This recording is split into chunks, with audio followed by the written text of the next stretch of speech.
How we doing, Chris here? I thought I'd cover a video on top 3 sprinting concepts. Now, the top 3 are taken from Ralph Mann's book, and then what I've done is I've added some little bits on what I look for personally and what I've done through experience and when I used to run myself.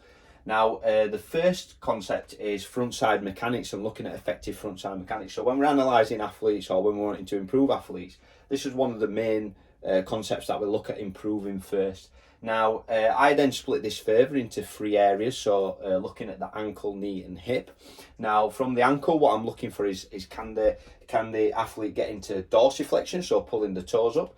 Have they got any capacity issues, so ankle stiffness that's not allowing them to get into effective dorsiflexion? And then also can they create a good amount of stiffness in the ankle, so there's no movement in the ankle, etc. when they hit the ground. And then from there, looking at the knee, similar kind of concept really. So can they apply force without the knee wobbling, so there's no oscillation? If so, we then look at a program that focus on stability. And if you refer to some of my other videos like landing mechanics, etc., that's what we've kind of done with the athletes from there. Also kind of single leg squats and squats themselves to create strength around the knee joint. And then finally the hips, so are the hips moving, are they oscillating? If so, again, we need to look at strengthening the hips. We want little movement in the hips, they are the engine, so they are the main part in sprinting. So any oscillation kind of leaks into the mechanics slightly. So what we want good strength in the hips also.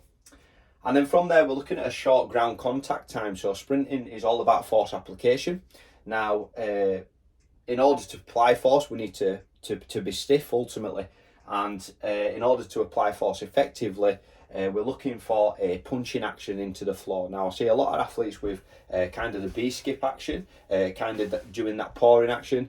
I feel that that's incorrect mechanics. What we're looking for is a punch into the floor, so we're really getting the athlete to punch in. And I think A-skips is a really good drill to hone that in, and also wall sprints as well.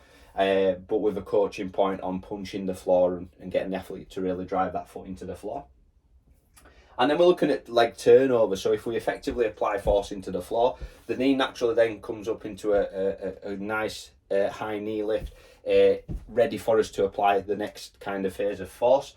What we also find is that the heel shoots up to the bum, again, which we create nice mechanics from there, and then we're more effective to then keep repeating that process. We're then going to look at average air time. Now, if you do the top 2, then normally the average air time will be reduced, and that's more to do with the stance phase and when the foot hits the floor to when it leaves. We're looking at between on average 200 to 300 milliseconds. Now this then comes into kind of your plyometric realm and your ballistics, and you see a lot of videos who claim the plyometrics, but sometimes they're just ballistic exercises. So we've got fast plyometrics and we've got slow plyometrics, so just be careful on your choice there. Obviously fast plyometrics and plyometrics themselves, in all honesty, are quite strenuous, so just be careful on your selection of there and make sure the first 2 points are covered before you move on to them. What you don't want to have is somebody doing plyometrics who've then got really bad ankle knee stability, because they're not going to generate the amount of force that they need to therefore improve the speed. So I hope this video has been helpful. Again, feel free to comment, like, don't forget to subscribe.